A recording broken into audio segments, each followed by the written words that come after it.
Noodle doodle. Rapunzel. एक दफा का जिक्र है, एक सल्तनत थी जो गहरे जंगलों और हरी भरी पहाड़ियों के दरमियान वाक़ई थी। वहाँ एक गरीब के यहाँ एक बच्ची पैदा हुई जिसके सुनहरी बाल सूरज की रोशनी में चमकते थे। इस बच्ची का नाम रपुंज़ल रखा गया।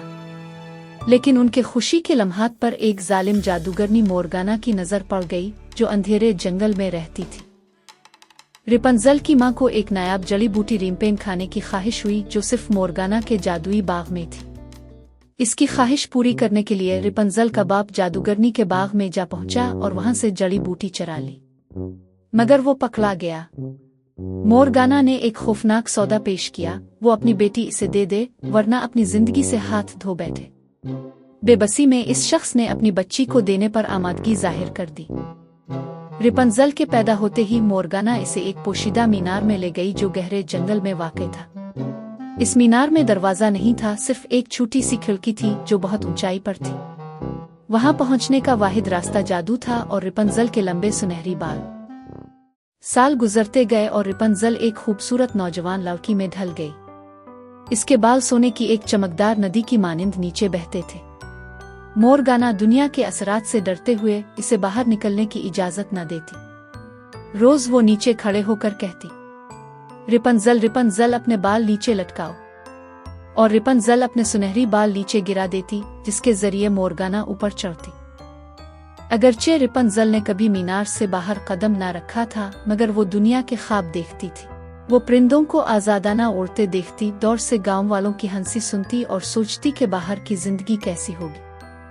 वो दिन भर गुनगुनाती, कड़ाई करती और पुरानी किताबें पढ़ती जो मोरगाना लाती, मगर उन किताबों में सिर्फ धोखाधड़ी और खतरे की कहानियां होती।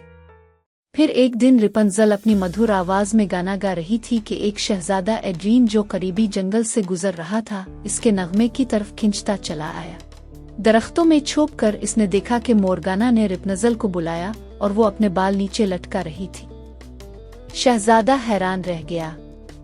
वो इंतजार करता रहा यहाँ तक कि जादूगरनी चली गई। फिर हिम्मत जमा करके इसने भी वही अल्फाज कहे, रपुंज़ल रपुंज़ल अपने बाल नीचे लटकाओ। रपुंज़ल ने समझा कि ये मोरगाना है और फौरन अपने बाल नीचे कर दिए। लेकिन जब शहजादा खिड़की के अंदर आया तो वो खौफजदा हो गई, मगर शहजादे ने नरमी से इसे यकीन दिलाया कि वो कोई नुकसान नहीं पहुंचाएगा। इसने इसे सल्तनत, सरसब्ज जंगलात और वसी शहरों की कहानियां सुनाई। पहली बार रपुंज़ल को उम्मीद की किरण नजर आई। इसके बाद एड्रीन रोज आता, किताबें, खुशबूदार फूल और बैरूनी दुनिया की हैरत अंगेज कहानियां लाता।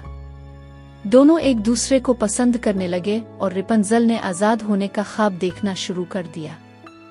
लेकिन उन्हें मोरगाना की वहशतनाक ताकत से बचकर चलना था।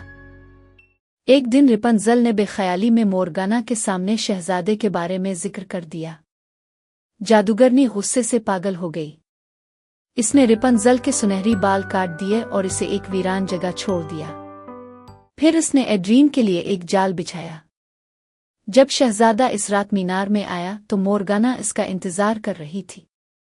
जैसे ही वो ऊपर चढ़ा, जादूगरनी ने जादुई मंत्र पढ़ा और उस पर जादू कर दिया और जंगल में भटकने लगा, मुसलसल रपुंज़ल को पुकारने लगा। दूसरी तरफ रपुंज़ल तन्हा, बेबस लेकिन पुरज़्म थी। वो मायूस नहीं हुई और शहजादे की कहानियों की मदद से जंगलों का सफर करती रही। इसे यकीन था कि शहजादा कहीं ना कहीं उसका इंतजार कर रहा है। कई महीनों की तलाश के बाद एक दिन इसने एक आवाज सुनी, रपुंज़ल। रपुंज़ल दौड़ती हुई उसकी तरफ गई।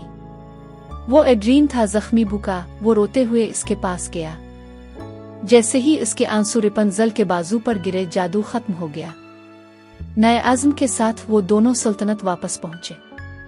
लोगों ने रपुंज़ल को पहचान लिया। वो सिर्फ एक कैदी नहीं थी, बल्कि खोई हुई शहजादी थी जिसे मोरगाना ने बरसों पहले कैद किया था।